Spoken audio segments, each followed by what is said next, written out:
Hi, I'm Dave Perellis, an engineer at Tektronix. In this video, I'm going to show you some automated oscilloscope measurements that are useful for characterizing digital signals and pulses. I'm going to use a TBS 2000 series scope to introduce you to digital signal measurements like high, low, overshoot, rise, and fall time. I'll cover pulse measurements like pulse counts and delays. I'm using this circuit board as a source for digital signals, and I'm powering it with this power supply. In the previous videos, we learned how to make measurements on analog and power waveforms. Now we'll take a look at digital signals. In textbooks, digital signals switch neatly between discrete amplitude levels. But in reality, this switching isn't so tidy. For this video, I want to look at real digital signals, so I'm connected to the SPI bus on this digital board. We're going to use the clock signal first, which is a series of digital pulse bursts. Let's take this opportunity to get a little practice with pulse width triggering. In the videos on triggering, we said that edge triggering might not be the best alternative for triggering pulses in digital signals. So I'm going to switch to pulse width triggering. I can see that the clock bursts are less than 1 millisecond long, and they're several milliseconds apart. So I'll set the pulse width trigger on a negative pulse that's longer than a few milliseconds.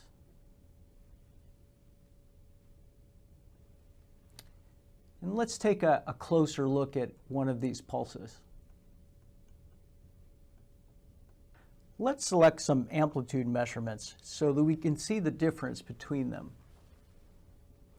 The key amplitude measurements for digital signals are high and low.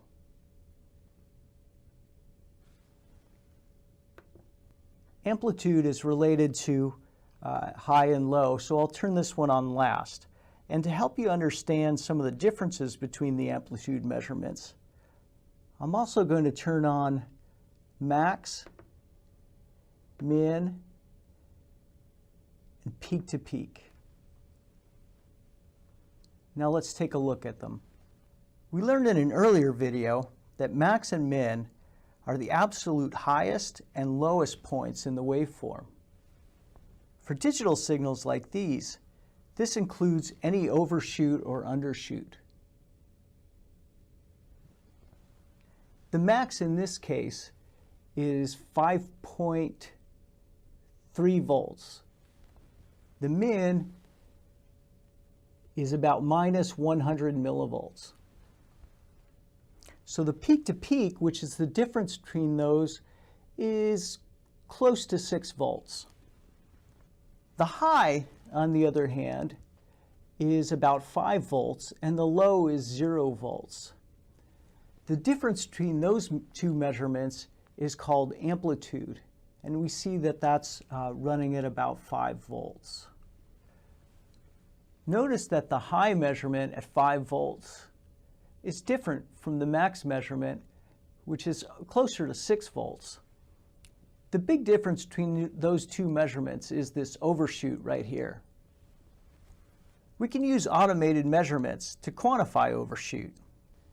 I'm going to turn off the min, the low, and the peak-to-peak measurements, because we won't need them.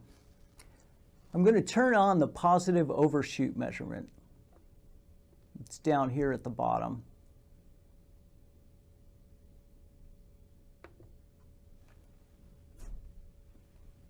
You can see that the high is still around 5 volts, as is the amplitude.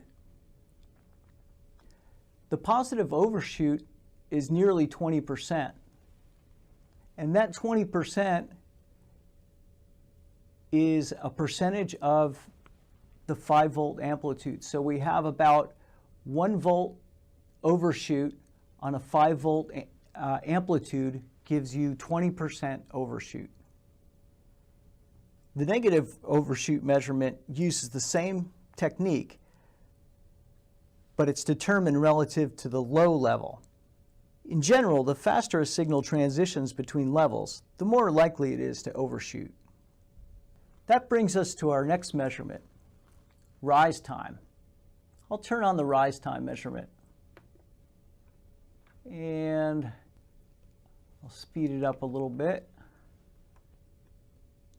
more till we get a nice stable reading. The rise time is the time it takes to transition from 10% of amplitude to 90% of amplitude. In this case, the signal takes around 4 or 5 nanoseconds, close to 5 nanoseconds, to go from a low transition to a high transition. I can verify this by noticing that my horizontal scale is set to about 10 nanoseconds per division, and I've got about half a division that it takes for the signal to transition. Fall time is similar, except that it's the time that it takes to go from 90% down to 10% of amplitude. So far, we've looked at measurements that characterize individual pulses or digital signals and their transitions between logic levels. We might also want to count pulses and check the delays between digital signals. For practice, I'm going to use cursor gating to define the exact measurement area. So I'll position one cursor at the beginning and another cursor at the end of the burst. Counting pulses can be useful for interpreting the position of digital encoders, for example. We'll use it to capture the number of pulses in this burst.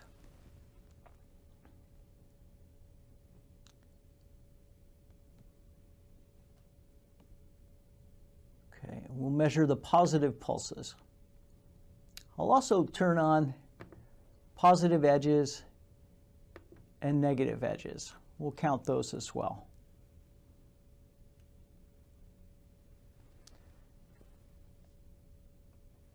So you can see that between these cursors, I have 8 positive pulses, 8 rising edges, and 8 falling edges.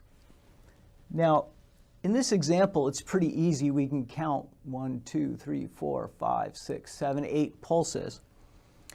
But this measurement comes in really handy when you can't count the pulses because there are too many pulses or they're just hard to see. In digital systems, the timing relationships between signals can be absolutely critical. Delay measurements can help you quantify these relationships. I've added a second channel here. It's a device select related to this clock signal. So let's measure the delay between this falling edge of the device select and the first rising edge of the clock burst. So I can go in and select delay falling to rising, and I want to measure from channel 1 to channel 2. You'll notice that there are a number of delay measurements from rising to rising, rising to falling, and falling to falling, so that you can measure almost any combination of delay. I'm going to single shot this so we can take a measurement here. So in this instance, the delay from channel 2 rather to channel 1 is 20.8 microseconds roughly. Well, that brings us to the end of this video on digital signal measurements. We've covered almost all the measurements on this scope, so now you should be an expert on automated measurements. But there's still more to learn, so you can look forward to more videos in this XYZ series. Thanks for watching. Find out more at Vicom's website.